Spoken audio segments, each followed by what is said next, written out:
അധ്യായം 22. യേശുവിനെ വധിക്കാൻ ഗൂഢാലോചന. പെസഹ എന്ന് വിളിക്കപ്പെടുന്ന പുളിപ്പില്ലാത്ത അപ്പത്തിൻ്റെ തിരുനാൾ അടുത്തു. പുരോഹിതന്മാരും നിയമജ്ഞരും അവനെ എങ്ങനെ വധിക്കാമെന്ന് അന്വേഷിച്ചുകൊണ്ടിരുന്നു. പക്ഷേ അവർ ജനങ്ങളെ ഭയപ്പെട്ടു. 12 പേരിൽ ഒരുവനും സ്കറിയോത്ത എന്ന് വിളിക്കപ്പെടുന്നവനുമായ യൂദാസിൽ സാത്താൻ പ്രവേശിച്ചു.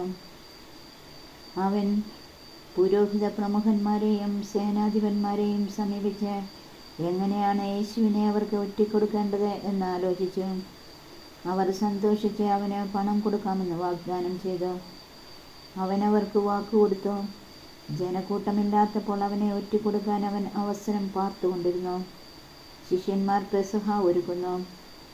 പെസഹ കുഞ്ഞാടിനെ ബലി കഴിക്കേണ്ടിയിരുന്ന പുളിപ്പില്ലാത്ത അപ്പത്തിൻ്റെ ദിനം വന്നു ചേർന്നു. യേശു പത്രോസിനെയും യോഹന്നാനെയും അയച്ചുകൊണ്ട് പറഞ്ഞു, നിങ്ങൾ പോയി നമുക്ക് പെസഹ ഭക്ഷിക്കേണ്ടതിന് ഒരുക്കങ്ങൾ ചെയ്യുവിൻ. അവർ അവനോട് ചോദിച്ചു, ഞങ്ങൾ എവിടെ ഒരുക്കണമെന്നാണ് നീ ആഗ്രഹിക്കുന്നത്? അവൻ പറഞ്ഞു, ഇതാ, നിങ്ങൾ പട്ടണത്തിലേക്ക് പ്രവേശിക്കുമ്പോൾ ഒരു കുടം വെള്ളം ചുമന്നുകൊണ്ട് ഒരുവൻ നിങ്ങൾക്കെതിരെ വരും. അവൻ പ്രവേശിക്കുന്ന വീട്ടിലേക്ക് നിങ്ങളവനെ പിന്തുടരുക. ആ വീടിൻ്റെ ഉടമസ്ഥനോട് പറയുക, ഗുരു നിന്നോട് ചോദിക്കുന്നു, എൻ്റെ ശിഷ്യന്മാരോടുകൂടെ ഞാൻ പെസഹ ഭക്ഷിക്കുന്നതിനുള്ള വിരുന്നുശാല എവിടെയാണ്? സജ്ജീകൃതമായൊരു വലിയ മാളിക മുറി അവൻ നിങ്ങൾക്ക് കാണിച്ചു തരും. അവിടെ ഒരുക്കുക. അവർ പോയി അവൻ പറഞ്ഞതുപോലെ കണ്ടു. പെസഹ ഒരുക്കുകയും ചെയ്തു. പുതിയ ഉടമ്പടി. സമയമായപ്പോൾ അവൻ ഭക്ഷണത്തിനിരുന്നു. അവനോടൊപ്പം അപ്പസ്തോലന്മാരും. അവൻ അവരോട് പറഞ്ഞു, പീഡ അനുഭവിക്കുന്നതിന് മുൻപ് നിങ്ങളോടുകൂടെ ഈ പെസഹ ഭക്ഷിക്കാൻ ഞാൻ അത്യധികം ആഗ്രഹിച്ചു. ഞാൻ നിങ്ങളോട് പറയുന്നു, ദൈവരാജ്യത്തിൽ ഇത് പൂർത്തിയാകുന്നതുവരെ ഞാനിനി ഇത് ഭക്ഷിക്കുകയില്ല. അവൻ പാനപാത്രമെടുത്ത് കൃതജ്ഞതാസ്തോത്രം ചെയ്തതിന് ശേഷം പറഞ്ഞു, ഇത് വാങ്ങി നിങ്ങൾ പങ്കുവയ്ക്കുവിൻ. ഞാൻ നിങ്ങളോട് പറയുന്നു, ഇപ്പോൾ മുതൽ ദൈവരാജ്യം വരുന്നതുവരെ മുന്തിരിയുടെ ഫലത്തിൽ നിന്ന് ഞാൻ പാനം ചെയ്യുകയില്ല. പിന്നെ അവൻ അപ്പമെടുത്ത് കൃതജ്ഞതാസ്തോത്രം ചെയ്ത് മുറിച്ച് അവർക്ക് കൊടുത്തുകൊണ്ട് അരുളി ചെയ്തു, ഇത് നിങ്ങൾക്ക് വേണ്ടി നൽകപ്പെടുന്ന എൻ്റെ ശരീരമാണ്. എൻ്റെ ഓർമ്മയ്ക്കായി ഇത് ചെയ്യുവിൻ. അപ്രകാരം തന്നെ അത്താഴത്തിന് ശേഷം അവൻ പാനപാത്രമെടുത്തുകൊണ്ട് അരുളി ചെയ്തു, ഈ പാനപാത്രം നിങ്ങൾക്ക് വേണ്ടി ചിന്തപ്പെടുന്ന എൻ്റെ രക്തത്തിലുള്ള പുതിയ ഉടമ്പടിയാണ്. എന്നാൽ ഇതാ, എന്നെ ഒറ്റിക്കൊടുക്കുന്നവൻ്റെ കൈ എൻ്റെ അടുത്ത് മേശമേൽ തന്നെയുണ്ട്. നിശ്ചയിക്കപ്പെട്ടതുപോലെ മനുഷ്യപുത്രൻ പോകുന്നു. എന്നാൽ അവനെ ആരൊറ്റിക്കൊടുക്കുന്നുവോ ആ മനുഷ്യന് ദുരിതം. തങ്ങളിൽ ആരാണ് ഇത് ചെയ്യാനിരിക്കുന്നതെന്ന് അവർ പരസ്പരം ചോദിക്കാൻ തുടങ്ങി. ആരാണ് വലിയവൻ? തങ്ങളിൽ വലിയവൻ ആരാണ് എന്നൊരു തർക്കം അവരുടെ ഇടയിലുണ്ടായി. അപ്പോൾ അവൻ അവരോട് പറഞ്ഞു, വിജാതിയരുടെ മേൽ അവരുടെ രാജാക്കന്മാർ ആധിപത്യം അടിച്ചേൽപ്പിക്കുന്നു. തങ്ങളുടെ മേൽ അധികാരമുള്ളവരെ അവർ ഉപകാരികളായി കണക്കാക്കുകയും ചെയ്യുന്നു. എന്നാൽ നിങ്ങൾ അങ്ങനെയായിരിക്കരുത്. നിങ്ങളിൽ ഏറ്റവും വലിയവൻ ഏറ്റവും ചെറിയവനെ പോലെയും അധികാരമുള്ളവൻ ശുശ്രൂഷകനെ പോലെയും ആയിരിക്കണം. ആരാണ് വലിയവൻ? ഭക്ഷണത്തിനിരിക്കുന്നവനോ പരിചരിക്കുന്നവനോ? ഭക്ഷണത്തിനിരിക്കുന്നവനല്ലേ? ഞാനാകട്ടെ നിങ്ങളുടെ ഇടയിൽ പരിചരിക്കുന്നവനെ പോലെയാണ്. എൻ്റെ പരീക്ഷകളിൽ എന്നോടുകൂടെ നിരന്തരം ഉണ്ടായിരുന്നവരാണ് നിങ്ങൾ. എൻ്റെ പിതാവ് എനിക്ക് രാജ്യം കൽപ്പിച്ചു തന്നിരിക്കുന്നത് പോലെ ഞാൻ നിങ്ങൾക്കും തരുന്നു. അത് നിങ്ങൾ എൻ്റെ രാജ്യത്തിൽ എൻ്റെ മേശയിൽ നിന്ന് ഭക്ഷിക്കുകയും പാനം ചെയ്യുകയും സിംഹാസനങ്ങളിലിരുന്ന ഇസ്രായേലിലെ 12 ഗോത്രങ്ങളെ വിധിക്കുകയും ചെയ്യുന്നതിന് വേണ്ടി അത്രയും. പത്രോസ് ഗുരുവിനെ നിഷേധിക്കും. ശിമയോൻ, ശിമയോൻ, ഇതാ, സാത്താൻ നിങ്ങളെ ഗോതമ്പ് പോലെ പാറ്റാൻ ഉദ്യമിച്ചു. എന്നാൽ നിന്റെ വിശ്വാസം ക്ഷയിക്കാതിരിക്കാൻ ഞാൻ നിനക്ക് വേണ്ടി പ്രാർത്ഥിച്ചു. നീ തിരിച്ചു വന്ന് നിന്റെ സഹോദരരെ ശക്തിപ്പെടുത്തണം. ശിമയോൻ പറഞ്ഞു, കർത്താവേ, നിന്റെ കൂടെ കാരാഗൃഹത്തിലേക്ക് പോകാനും മരിക്കാൻ തന്നെയും ഞാൻ തയ്യാറാണ്. അവൻ പറഞ്ഞു, പത്രോസേ, ഞാൻ നിന്നോട് പറയുന്നു, നീ എന്നെ അറിയുകയില്ല എന്ന് 3 പ്രാവശ്യം നിഷേധിച്ച് പറയുന്നതിന് മുൻപ് ഇന്ന് കോഴി കൂവുകയില്ല. പണവും വാളും കരുതുക. അനന്തരം അവൻ അവരോട് ചോദിച്ചു, ഞാൻ നിങ്ങളെ മടിശീലയോ ഭാണ്ഡമോ ചെരുപ്പോ ഇല്ലാതെ അയച്ചപ്പോൾ നിങ്ങൾക്ക് എന്തിനെങ്കിലും കുറവുണ്ടായോ? അവർ പറഞ്ഞു, ഒന്നിനും കുറവുണ്ടായില്ല. അവൻ പറഞ്ഞു, എന്നാൽ ഇപ്പോൾ മടിശീലയുള്ളവൻ അതെടുക്കട്ടെ. അതുപോലെ തന്നെ ഭാണ്ഡവും. വാളില്ലാത്തവൻ സ്വന്തം കുപ്പായം വിറ്റ് വാൾ വാങ്ങട്ടെ. ഞാൻ നിങ്ങളോട് പറയുന്നു, അവൻ നിയമലംഘകരോടുകൂടെ എണ്ണപ്പെട്ടു എന്ന് എഴുതപ്പെട്ടിരിക്കുന്നത് എന്നിൽ നിവൃത്തിയാകേണ്ടിയിരിക്കുന്നു. എന്തെന്നാൽ എന്നെപ്പറ്റി എഴുതപ്പെട്ടിരിക്കുന്നത് പൂർത്തിയാകേണ്ടതാണ്. അവർ പറഞ്ഞു, കർത്താവേ, ഇതാ ഇവിടെ 2 വാളുണ്ട്. അവൻ പറഞ്ഞു, മതി. ഗെത്സമനിയിൽ പ്രാർത്ഥിക്കുന്നു. അവൻ പുറത്തു വന്ന് പതിവ് പോലെ ഒലിവുമലയിലേക്ക് പോയി. ശിഷ്യന്മാരും അവനെ പിന്തുടർന്നു. അവിടെ എത്തിയപ്പോൾ അവൻ അവരോട് പറഞ്ഞു, നിങ്ങൾ പരീക്ഷയിൽ ഉൾപ്പെടാതിരിക്കാൻ പ്രാർത്ഥിക്കുവിൻ. അവൻ അവരിൽ നിന്ന് ഒരു കല്ലേറു ദൂരം മാറി മുട്ടിന്മേൽ വീണ് പ്രാർത്ഥിച്ചു, പിതാവേ, അങ്ങേക്ക് ഇഷ്ടമെങ്കിൽ ഈ പാനപാത്രം എന്നിൽ നിന്ന് അകറ്റണമേ. എങ്കിലും എൻ്റെ ഹിതമല്ല, അവിടുത്തെ ഹിതം നിറവേറട്ടെ. അപ്പോൾ അവനെ ശക്തിപ്പെടുത്താൻ സ്വർഗത്തിൽ നിന്ന് ഒരു ദൂതൻ പ്രത്യക്ഷപ്പെട്ടു. അവൻ തീവ്രവേദനയിൽ മുഴുകി കൂടുതൽ തീക്ഷ്ണമായി പ്രാർത്ഥിച്ചു. അവൻ്റെ വിയർപ്പ് രക്തത്തുള്ളികൾ പോലെ നിലത്തു വീണു. അവൻ പ്രാർത്ഥന കഴിഞ്ഞ് എഴുന്നേറ്റ് ശിഷ്യന്മാരുടെ അടുത്ത് വന്നപ്പോൾ അവർ വ്യസന നിമിത്തം തളർന്നുറങ്ങുന്നത് കണ്ടു. അവൻ അവരോട് ചോദിച്ചു, നിങ്ങൾ ഉറങ്ങുന്നതെന്ത്? പരീക്ഷയിൽ അകപ്പെടാതിരിക്കാൻ ഉണർന്നിരുന്ന് പ്രാർത്ഥിക്കുവിൻ. യൂദാസ് യേശുവിനെ ഒറ്റിക്കൊടുക്കുന്നു. അവൻ ഇത് പറഞ്ഞുകൊണ്ടിരിക്കുമ്പോൾ ഒരു ജനക്കൂട്ടം അവിടെ വന്നു. 12 പേരിൽ ഒരുവനായ യൂദാസാണ് അവരുടെ മുൻപിൽ നടന്നിരുന്നത്. യേശുവിനെ ചുംബിക്കാൻ അവൻ മുൻപോട്ട് വന്നു. യേശു അവനോട് ചോദിച്ചു, യൂദാസേ, ചുംബനം കൊണ്ടോ നീ മനുഷ്യപുത്രനെ ഒറ്റിക്കൊടുക്കുന്നത്? എന്താണ് സംഭവിക്കാൻ പോകുന്നത് എന്ന് കണ്ടപ്പോൾ യേശുവിനോട് കൂടെ ഉണ്ടായിരുന്നവർ, കർത്താവെ, ഞങ്ങൾ വാളെടുത്ത് വെട്ടട്ടെയോ എന്ന് ചോദിച്ചു. അവരിലൊരുവൻ പ്രധാന പുരോഹിതന്റെ സേവകനെ വെട്ടി അവൻ്റെ വലത്ത് ചെവി ഛേദിച്ചു. അത് കണ്ട് യേശു പറഞ്ഞു, നിർത്തൂ. അനന്തരം യേശു അവൻ്റെ ചെവി തൊട്ട് അവനെ സുഖപ്പെടുത്തി.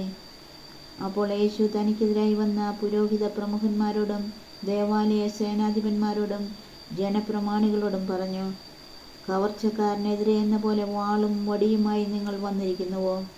ഞാൻ നിങ്ങളോടുകൂടെ എല്ലാ ദിവസവും ദേവാലയത്തിലായിരുന്നപ്പോൾ നിങ്ങൾ എന്നെ പിടിച്ചില്ല. എന്നാൽ ഇത് നിങ്ങളുടെ സമയമാണ്, അന്ധകാരത്തിൻ്റെ ആധിപത്യവും. പത്രോസ് തള്ളിപ്പറയുന്നു. അവർ അവനെ പിടിച്ച് പ്രധാനാചാര്യൻ്റെ വീട്ടിലേക്ക് കൊണ്ടുപോയി. പത്രോസ് അകലെയായി അവനെ അനുഗമിച്ചിരുന്നു.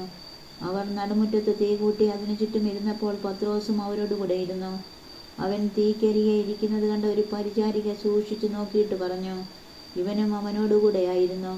എന്നാൽ പത്രോസ് അത് നിഷേധിച്ച്, സ്ത്രീയെ, അവനെ ഞാൻ അറിയുകയില്ല എന്ന് പറഞ്ഞു.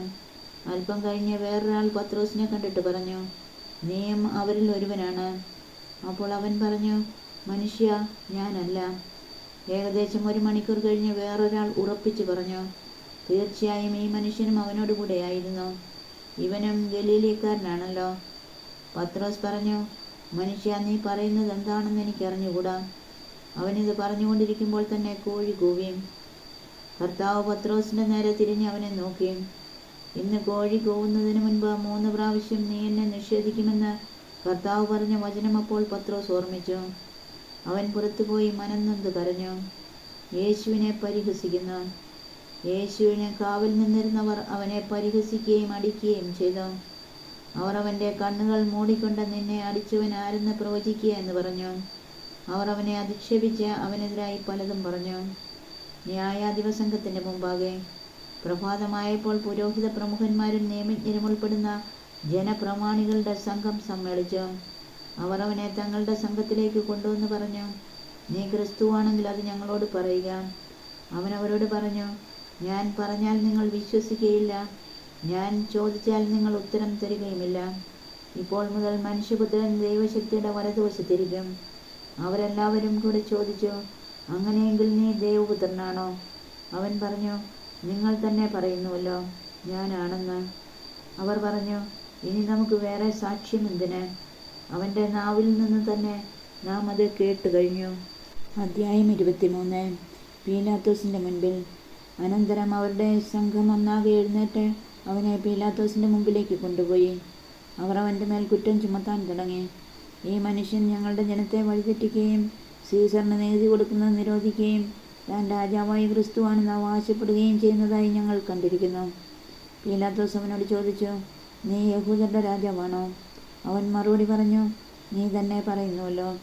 പീലാത്തോസ് പുരോഹിത പ്രമുഖന്മാരോടും ജനക്കൂട്ടത്തോടും പറഞ്ഞു, ഞാൻ ഈ മനുഷ്യനിൽ ഒരു കുറ്റവും കാണുന്നില്ല. അവരാകട്ടെ നിർബന്ധപൂർവം പറഞ്ഞു, ഇവൻ ഗലീലി മുതൽ ഇവിടം വരെയും യൂദായിലെങ്ങും പഠിപ്പിച്ചുകൊണ്ട് ജനത്തെ ഇളക്കിവിടുന്നു. ഹെരോദസിൻ്റെ മുൻപിൽ. ഇത് കേട്ട് പീലാത്തോസ്, ഈ മനുഷ്യൻ ഗലീലിക്കാരനാണോ എന്ന് ചോദിച്ചു. അവൻ ഹെരോദസിൻ്റെ അധികാരത്തിൽപ്പെട്ടവനാണെന്നറിഞ്ഞപ്പോൾ പീലാത്തോസ് അവനെ അവൻ്റെ അടുത്തേക്ക് അയച്ചു. ആ ദിവസങ്ങളിൽ ഹെരോദസ് ജെറുസലമിലുണ്ടായിരുന്നു. ഹെരോദസ് യേശുവിനെ കണ്ടപ്പോൾ അത്യധികം സന്തോഷിച്ചു. എന്തെന്നാൽ അവൻ യേശുവിനെ പറ്റി കേട്ടിരുന്നതുകൊണ്ട് അവനെ കാണാൻ ആഗ്രഹിച്ചിരുന്നു. അവൻ ചെയ്യുന്ന ഏതെങ്കിലും ഒരു അത്ഭുതം കാണാമെന്ന് പ്രതീക്ഷിക്കുകയും ചെയ്തിരുന്നു. അതിനാൽ അവൻ പലതും അവനോട് ചോദിച്ചു. പക്ഷേ അവൻ ഒന്നിനും ഉത്തരം പറഞ്ഞില്ല. പ്രധാന പുരോഹിതന്മാരും നിയമജ്ഞരും അവൻ്റെ മേൽ ആവേശപൂർവ്വം കുറ്റം ചുമത്തുകൊണ്ട് ചുറ്റും നിന്നിരുന്നു. ഹെരോദസ് പടയാളികളോട് ചേർന്ന് അവനോട് നിന്ദ്യമായി പെരുമാറുകയും അവനെ അധിക്ഷേപിക്കുകയും ചെയ്തു. അവനെ പകിട്ടേറിയ വസ്ത്രം ധരിപ്പിച്ച് പീലാത്തോസിൻ്റെ അടുത്തേക്ക് തിരിച്ചയച്ചു. അന്നു മുതൽ ഹെരോദസും പീലാത്തോസും പരസ്പരം സ്നേഹിതന്മാരായി. മുമ്പ് അവർ ശത്രുതയിലാണ് കഴിഞ്ഞിരുന്നത്. യേശുവിനെ വിധിക്കുന്നു. പീലാത്തോസ് പുരോഹിത പ്രമുഖന്മാരെയും നേതാക്കന്മാരെയും ജനത്തെയും ഒന്നിച്ചുകൂട്ടി അവരോട് പറഞ്ഞു, ജനത്തെ വഴിപിഴപ്പിക്കുന്നു എന്ന് പറഞ്ഞ് നിങ്ങൾ ഇവനെ എൻ്റെ മുൻപിൽ കൊണ്ടുവന്നു. ഇതാ, നിങ്ങളുടെ മുൻപിൽ വെച്ച് തന്നെ ഇവനെ ഞാൻ വിസ്തരിച്ചു. നിങ്ങൾ ആരോപിക്കുന്ന കുറ്റങ്ങളിൽ ഒന്നുപോലും ഇവനിൽ ഞാൻ കണ്ടില്ല, ഹെരോദസും കണ്ടില്ല. അവനിവനെ എൻ്റെ അടുത്തേക്ക് തിരിച്ചയച്ചിരിക്കുകയാണല്ലോ. നോക്കൂ, മരണശിക്ഷ അർഹിക്കുന്ന ഒരു കുറ്റവും ഇവൻ ചെയ്തിട്ടില്ല. അതിനാൽ ഞാൻ ഇവനെ ചെമ്മട്ടി കൊണ്ട് അടിച്ച് വിട്ടയക്കും. അപ്പോൾ അവർ ഏകസ്വരത്തിൽ ആക്രോശിച്ചു, ഇവനെ കൊണ്ടുപോവുക, ബറാബസിനെ ഞങ്ങൾക്ക് വിട്ടുതരിക.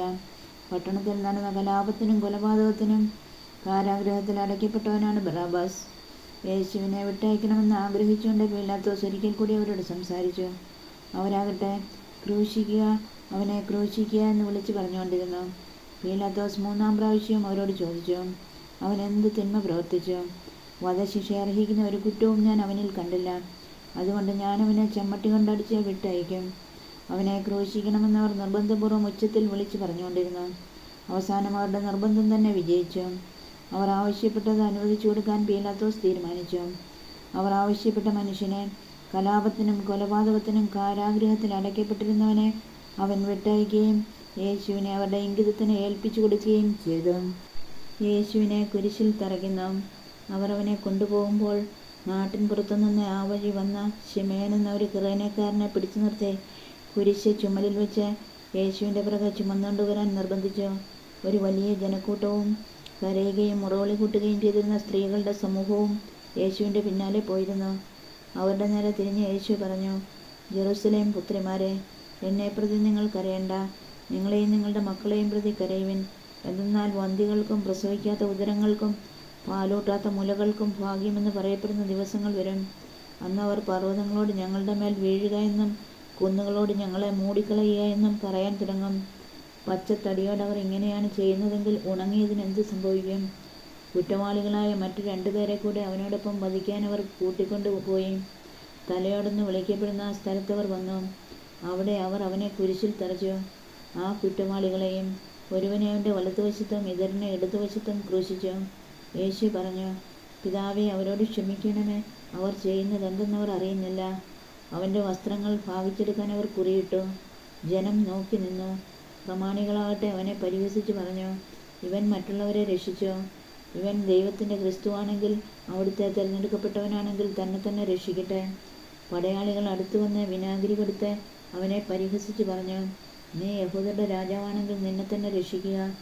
ഇവൻ യഹൂദരുടെ രാജാവെന്ന് ഒരു ലിഖിതം അവൻ്റെ തലയ്ക്ക് മീതെ ഉണ്ടായിരുന്നു. കുരിശിൽ തൂക്കപ്പെട്ടിരുന്ന കുറ്റവാളികളിൽ ഒരുവൻ അവനെ ദുഷിച്ചു പറഞ്ഞു, നീ ക്രിസ്തുവല്ലേ? നിന്നെയും ഞങ്ങളെയും രക്ഷിക്കുക. അപരൻ അവനെ ശകാരിച്ചു പറഞ്ഞു, നീ ദൈവത്തെ ഭയപ്പെടുന്നില്ലേ? നീയും അതേ ശിക്ഷാവിധിയിൽ തന്നെയാണല്ലോ. നമ്മുടെ ശിക്ഷാവിധി ന്യായമാണ്. നമ്മുടെ പ്രവൃത്തികൾക്ക് തക്ക പ്രതിഫലം നമുക്ക് ലഭിച്ചിരിക്കുന്നു. ഇവൻ ഒരു തെറ്റും ചെയ്തിട്ടില്ല. അവൻ തുടർന്നു, യേശുവേ, നീ നിന്റെ രാജ്യത്ത് പ്രവേശിക്കുമ്പോൾ എന്നെയും ഓർക്കണമേ. യേശു അവനോട് അരുളിച്ചെയ്തു, സത്യമായി ഞാൻ നിന്നോട് പറയുന്നു, നീ ഇന്ന് എന്നോടുകൂടെ പറുദീസയിലായിരിക്കും. യേശുവിൻ്റെ മരണം. അപ്പോൾ ഏകദേശം 6-ാം മണിക്കൂറായിരുന്നു. 9-ാം മണിക്കൂർ വരെ ഭൂമി മുഴുവൻ അന്ധകാരം വ്യാപിച്ചു. സൂര്യൻ ഇരുണ്ടു. ദേവാലയത്തിലെ തിരശ്ശീല നടുവെ കീറി. യേശു ഉച്ചത്തിൽ നിലവിളിച്ച് പറഞ്ഞു, പിതാവേ, അങ്ങയുടെ കരങ്ങളിൽ എൻ്റെ ആത്മാവിനെ ഞാൻ സമർപ്പിക്കുന്നു. ഇത് പറഞ്ഞ് അവൻ ജീവൻ വെടിഞ്ഞു. ഈ സംഭവമെല്ലാം കണ്ടു നിന്നിരുന്ന ശതാധിപൻ ദൈവത്തെ സ്തുതിച്ചു പറഞ്ഞു, ഈ മനുഷ്യൻ തീർച്ചയായും നീതിമാനായിരുന്നു.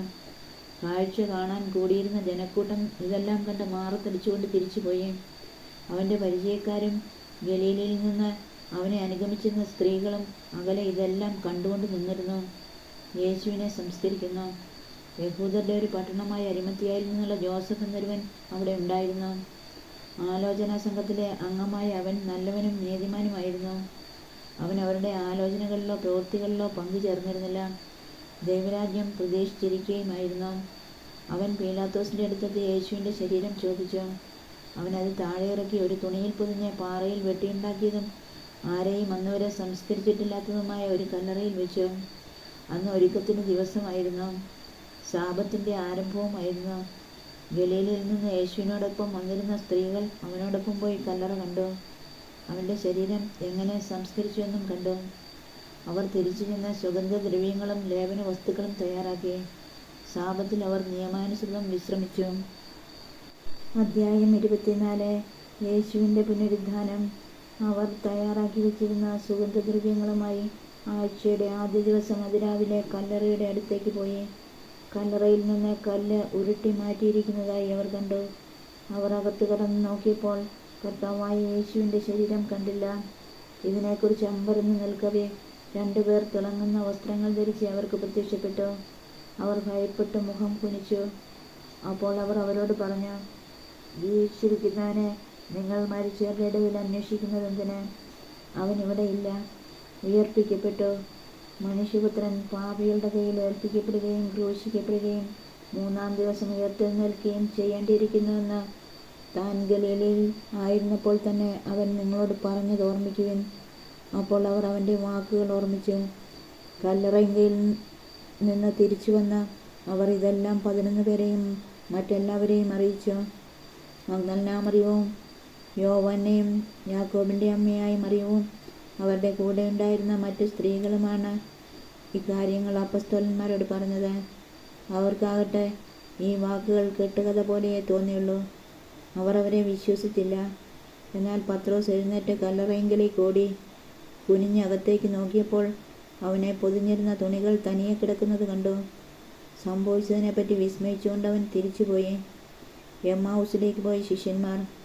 ആ ദിവസം തന്നെ അവരിൽ 2 പേർ ജെറുസലമിൽ നിന്ന് ഏകദേശം 60 സ്താദിയോൻ അകലെയുള്ള എമ്മാവൂസ് ഗ്രാമത്തിലേക്ക് പോവുകയായിരുന്നു. ഈ സംഭവങ്ങളെക്കുറിച്ചെല്ലാം അവർ സംസാരിച്ചുകൊണ്ടിരുന്നു. അവർ സംസാരിക്കുകയും വാദിക്കുകയും ചെയ്തുകൊണ്ട് പോകുമ്പോൾ യേശുവും അടുത്തെത്തി അവരോടൊപ്പം യാത്ര ചെയ്തു. എന്നാൽ അവനെ തിരിച്ചറിയാൻ കഴിയാത്ത വിധം അവരുടെ കണ്ണുകൾ മൂടപ്പെട്ടിരുന്നു. അവൻ അവരോട് ചോദിച്ചു, എന്തിനെക്കുറിച്ചാണ് നിങ്ങൾ സംസാരിക്കുന്നത്? അവർ മ്ലാനവദനരായി നിന്നു. അവരിൽ ക്ലെയോഫാസ് എന്ന പേരായവൻ അവനോട് ചോദിച്ചു, ഈ ദിവസങ്ങളിൽ ജെറുസലമിൽ നടന്ന സംഭവമൊന്നും അറിയാത്ത അപരിചിതനാണോ നീ? അവൻ ചോദിച്ചു, ഏത് കാര്യങ്ങൾ? അവർ പറഞ്ഞു, നസ്രായനായ യേശുവിനെക്കുറിച്ച് തന്നെ. അവൻ ദൈവത്തിൻ്റെയും മനുഷ്യരുടെയും മുമ്പിൽ വാക്കിലും പ്രവൃത്തിയിലും ശക്തനായ പ്രവാചകനായിരുന്നു.